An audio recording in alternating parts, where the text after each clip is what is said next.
Como dizia Tom Jobim, o Brasil não é para principiantes. E é claro que nós brasileiros todos concordamos com essa frase, já que a política, vez ou outra, tende a nos decepcionar. O brasileiro associa muito corrupção à política e isso se deve aos diversos casos que nós observamos ao longo de nossa história. Mas não é apenas a corrupção que nos entristece. Nós também podemos observar momentos em que o governo decepcionou o povo de outras maneiras. E aqui eu trouxe um top 5 de momentos em que o governo brasileiro decepcionou o seu povo. E como decepcionou, hein?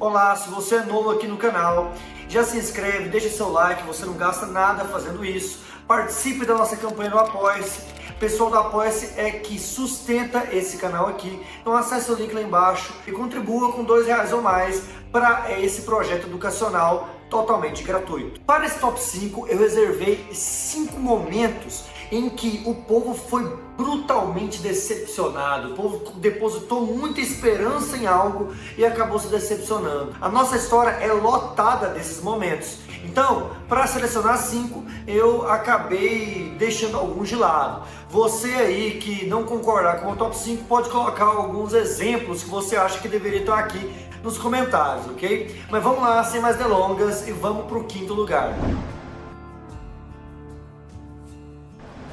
No 5º lugar, nós temos Jânio Quadros e a proibição do biquíni. Pois é, você deve estar pensando, pô, mas momento de decepção? Gente, para analisar, Jânio Quadros, ele foi eleito em 1960, um advogado que foi eleito com uma musiquinha muito interessante, inclusive que eu vou passar agora a seguir. Varre, varre, varre, varre, varre, varre, vassourinha. Varre, varre a bandalheira. O povo já está cansado de sofrer dessa maneira. Jânio Quadros é a esperança desse povo abandonado. Jânio Quadros é certeza de um Brasil moralizado. Alerta, meu irmão, vassoura conterrâneo. Como você pode observar na musiquinha, ele fala sobre varrer a bandalheira. Deixa claro que Jânio Quadros é a certeza de um Brasil moralizado. Ele levou isso tão a sério que ele proibiu as mulheres de usar biquíni nas praias, né? Eu não sei o que ele estava pensando, como que as mulheres iriam aproveitar as diversas praias maravilhosas que o Brasil tem, mas ele fez isso, né? Uma medida muito impopular, inclusive. Além da proibição do biquíni, ele trouxe outras decepções. Ele dizia que ia acabar com a bandalheira e que ia resolver os problemas do país, pois ele foi responsável por aumentar o preço do pão, por aumentar o preço da gasolina. Então o povo ficou muito bravo com ele, tanto que ele só durou 7 meses no governo. Claro que não foi só pelo descontentamento popular, a gente também teve outros fatores, mas ele vai renunciar com 7 meses de governo. Quando ele se torna prefeito de São Paulo, lá no final da década de 80, ele proíbe o skate também, né? Então a gente vai ter inclusive passeatas de skatistas contra o prefeito Jânio Quadros. Então ele é conhecido por essas medidas extremamente moralistas quando ele está no poder. É uma questão muito pessoal dele que ele acabou querendo impor à população. Então é por isso que ele está na lista como um dos governantes que acabou decepcionando o povo brasileiro. No 4º lugar, nós temos o governo Juscelino Kubitschek. Pô, Gabriel, mas JK foi um dos melhores presidentes da história desse país. Foi, vírgula, né? A gente teve desenvolvimentos importantes na área industrial, na indústria automobilística principalmente, né? Atração de capital privado, construção de rodovias, a construção de Brasília, que finalmente foi tirada do papel, né? Era um projeto que existia há muito tempo, né? Transferir a capital do litoral para a centralidade. Desde Marquês de Pombal já se pensava sobre isso. Mas JK deixou um país com a inflação altíssima e com a dívida externa também igualmente alta. Para analisar, o que adianta esse tanto de desenvolvimento econômico em questão de números e piorar a vida do povo, que não vai conseguir comprar tanto alimento quanto comprava antes, não vai conseguir adquirir mercadorias como adquiria antes, o povo vai ter um salário defasado. Então, na prática, ele aumentou foi muito a desigualdade social e a desigualdade regional. Então, até por isso que o seu indicado para as eleições de 1960 não ganhou a eleição, Henrique Lott, né, que era um militar da base de apoio de JK. Por essa e outras razões, Juscelino Kubitschek está aqui no 4º lugar como um dos governos que decepcionaram o povo brasileiro. Pois é, fica atento, hein? Porque o 3º lugar é algo que vocês talvez não esperavam tanto, mas que eu acho muito importante colocar aqui.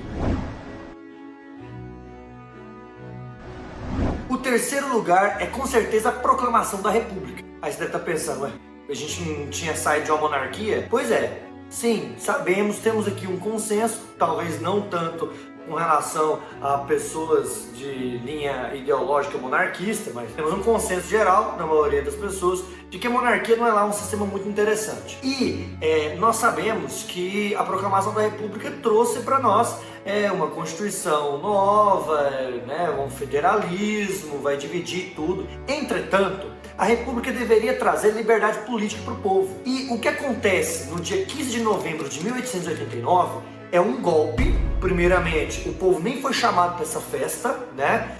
Inclusive tem até uma frase célebre de Deodoro da Fonseca: vá lá e diga ao povo que a República foi proclamada, né? Ou que a República está feita. Enfim, o cara nem chamou o povo para isso, né? Essa festa foi feita pelos militares, pela elite cafeicultora e basicamente instaurou um período de uma ditadura militar até 1894. Então, de 1889 até 1894, nós tivemos uma ditadura chamada de República da Espada.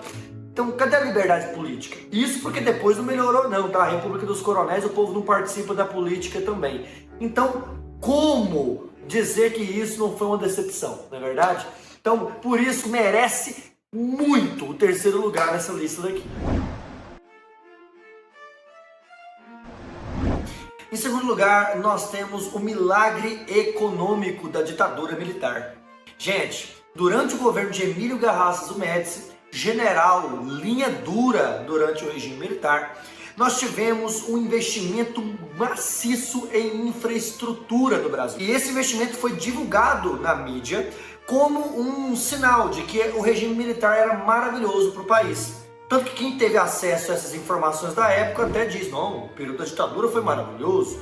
Mas é claro que não havia liberdade de imprensa para criticar as ações do governo e não se revelava como o governo estava financiando esses projetos de infraestrutura.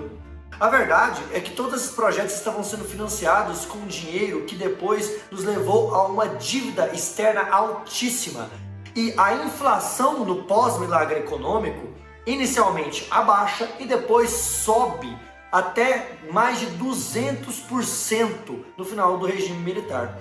E aí, será que isso não merece também um lugar especial nessa lista de decepções da história do país?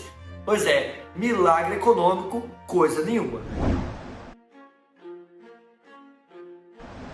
Em primeiríssimo lugar, você aí que estuda história, que viveu a década de 90, já deve estar esperando eu falar sobre ele. Sim, o grande caçador de marajás, Fernando Collor de Mello. Gente, Collor entrou no governo com a ideia de que traria modernizações para a política econômica do Brasil. Ele tinha vários princípios neoliberais de como coordenar a política econômica brasileira. E por isso ele lançou um plano econômico, chamado de Plano Brasil Novo, conhecido popularmente como Plano Collor.